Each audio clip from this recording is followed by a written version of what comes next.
To chaos, the city's heart beat steadily. Neon lights flickered, casting long shadows on deserted streets. The hum of distant traffic was the only sound, a deceptive calm before the tempest. Detective Harding sat in his dimly lit apartment, oblivious to the storm brewing outside. His eyes scanned old case files, unaware that tonight, the city's hidden darkness would soon erupt, pulling him into its abyss once more. Rain lashed, wind howled, a piercing scream cut through the night. Detective Harding jolted awake, heart pounding. He grabbed his phone, caller ID flashing. Chief Miller, murder, Harding, be there in 10. Harding battled the storm, thoughts racing. He'd seen too much darkness, yet each case clawed at his insides. Tonight, the city felt different, colder. The mansion loomed, shrouded in mist and shadows. Inside, chaos reigned. Officers swarmed like flies around a honeypot. The victim, Richard Thorne, lay sprawled on the plush carpet, a crimson stain blooming on his chest.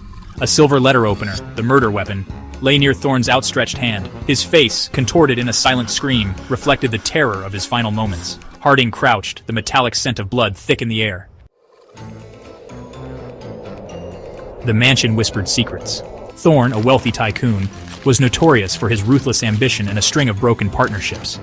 Enemies? Harding asked Sergeant Davis, a seasoned officer with weary eyes. Like stars in the sky, Detective, Davis sighed, pointing towards a group huddled nearby. Thorne's wife, a woman sculpted from ice and diamonds, stood rigid, her grief a carefully constructed mask.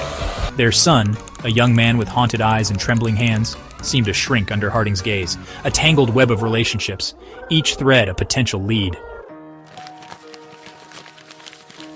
Days bled into nights.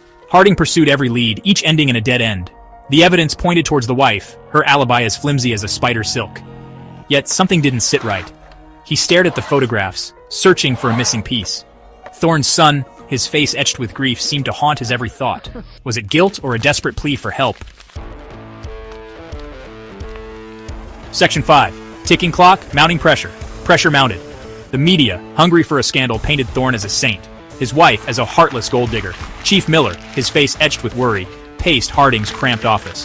"We need a break, Harding. The city's on edge. This case could break us." The weight of the city pressed down on Harding's shoulders. He had 48 hours to unravel the truth or watch an innocent woman condemned. The clock ticked, each second a hammer blow to his resolve. Failure wasn't an option, not tonight. Section 6. Unmasking the facade. A thought struck him, a flicker in the darkness. The detective had been working tirelessly, piecing together fragments of a puzzle that seemed almost impossible to solve. The case had taken a toll on him, both mentally and physically, but he was determined to see it through. He revisited the mansion, his eyes drawn to a seemingly innocuous detail, a photograph of Thorne and his son on a fishing trip. The mansion, with its opulent decor and grandiose architecture, was a stark contrast to the grim reality of the case. Every corner of the mansion seemed to hold a secret, every shadow a whisper of the past. Among the many artifacts, one photograph stood out. It was an old fishing trip photograph, capturing a moment of joy and camaraderie. But there was something off about it. A single figure blurred in the background. The detective's instincts told him that this was no ordinary blur. He ran facial recognition software, hoping to uncover the identity of the mysterious figure. The result sent chills down his spine. The figure was Robert Chase, a name that had long been buried in the annals of Thorne's past. The detective's mind raced as he recalled the details of Chase's life, a man who had once been a prominent figure in the business world. Chase was a man Thorne had ruthlessly bankrupted years ago, leaving him with nothing but a tarnished reputation and a burning desire for revenge. The financial scandal had made headlines, and Chase's downfall was swift and brutal.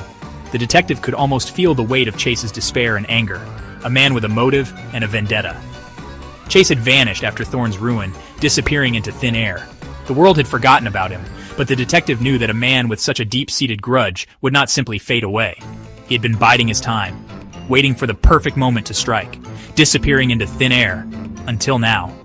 The detective's heart pounded as he realized the gravity of the situation. Chase had returned, and he was more dangerous than ever.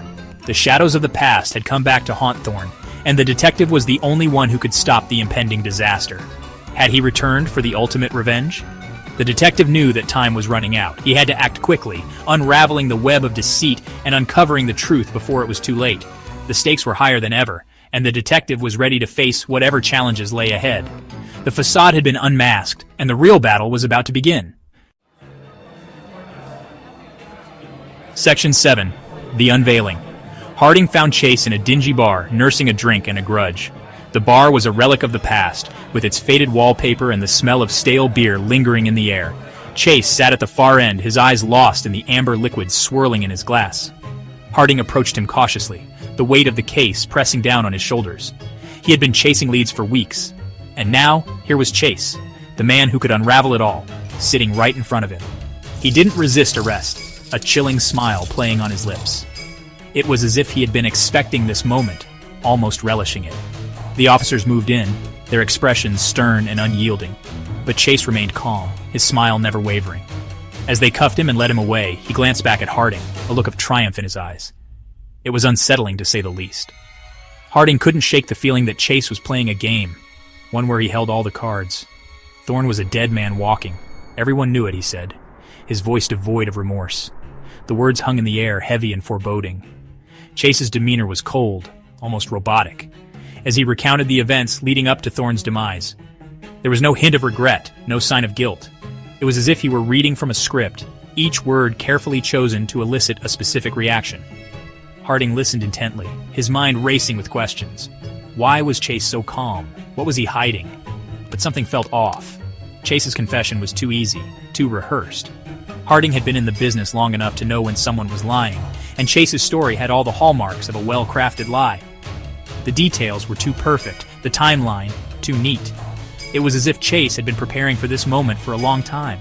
Harding's instinct screamed at him to dig deeper, to look beyond the surface. There was more to this story, he was sure of it, like a script written for him. Harding looked closer at the photo, noticing a tiny detail he had missed before.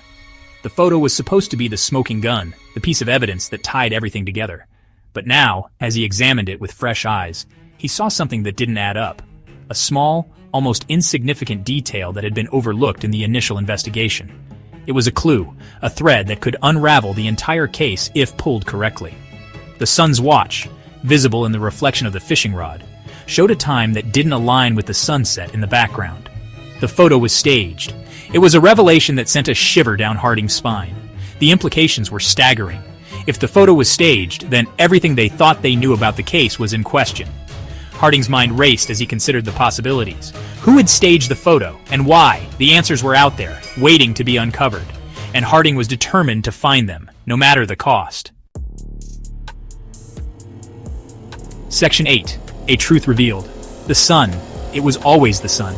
From the very beginning, the clues had been there, hidden in plain sight, waiting for someone to piece them together. The detective had spent countless nights poring over evidence, trying to make sense of the tangled web of deceit and betrayal. And now, finally, the truth was within reach. He had manipulated Chase, using his vendetta to mask his own crime. The Sun had always been a master of deception, playing everyone around him like pawns in a twisted game of chess. He had used Chase's anger and thirst for revenge as a smokescreen, diverting attention away from his own sinister plans. It was a cruel irony that the very person Chase had trusted the most was the one who had betrayed him so completely. Thorne's ruthlessness had finally hit home, turning his son into a monster in his own right. The father-son relationship had always been strained, but Thorne's relentless pursuit of power and control had pushed his son to the brink. The young man, once full of potential and promise, had been twisted and corrupted by his father's influence. The dinner table, once a place of family gatherings, had become a battleground of simmering tensions and unspoken resentments. The evidence fell into place, the son's shaky alibi, the inconsistencies in his story, the way he had always seemed to be one step ahead of the investigation. The detective's hands trembled as he pieced together the final puzzle, each photograph and document revealing another layer of the son's deceit. It was a painstaking process, but with each new revelation, the picture became clearer. His knowledge of the murder weapon, the way he had described it in such detail, as if he had held it in his own hands. The knife, once a simple tool, had become a symbol of the son's guilt. The detective could almost see the scene unfolding before him, the son standing over his victim, the cold steel glinting in the dim light. It was a chilling thought, but one that brought the detective closer to the truth, his carefully crafted performance of grief. The tears, the sobs, the way he had clung to his mother, all of it had been an act. The son had played his part to perfection, convincing everyone around him of his innocence. But the detective had seen through the facade, recognizing the telltale signs of a practiced liar. It was a performance worthy of an award, but one that would ultimately be his downfall. The son, overwhelmed by the weight of his family's sins, had chosen the path of darkness. He had been given every opportunity to turn his life around, to break free from the cycle of violence and corruption. But instead, he had embraced it, allowing it to consume him. The dark alleyways and shadowy corners had become his refuge, a place where he could hide from the world and from himself. Justice, often sought, rarely brought solace. The courtroom, with its cold, sterile walls, was a place of judgment, not healing. The detective had seen it time and time again, the way the pursuit of justice could leave scars that never fully healed. The scales of justice, meant to represent balance and fairness, often tipped in favor of those with power and influence. It was a harsh reality, but one that the detective had come to accept. As Harding watched the son being led away, the weight of the truth settled upon him, heavy and cold. The young man's face, once so full of defiance, was now etched with fear and regret. The detective felt a pang of sorrow, knowing that this was the end of a long and painful journey. The truth had been revealed, but at what cost? The son would pay for his crimes, but the scars left behind would linger for a lifetime. The rain had stopped, but the storm raged on. The dark clouds that had hung over the mansion for so long were beginning to clear, but the damage had been done. The detective knew that the road ahead would be long and difficult, but he was determined to see it through. The truth had been revealed, and now it was time to pick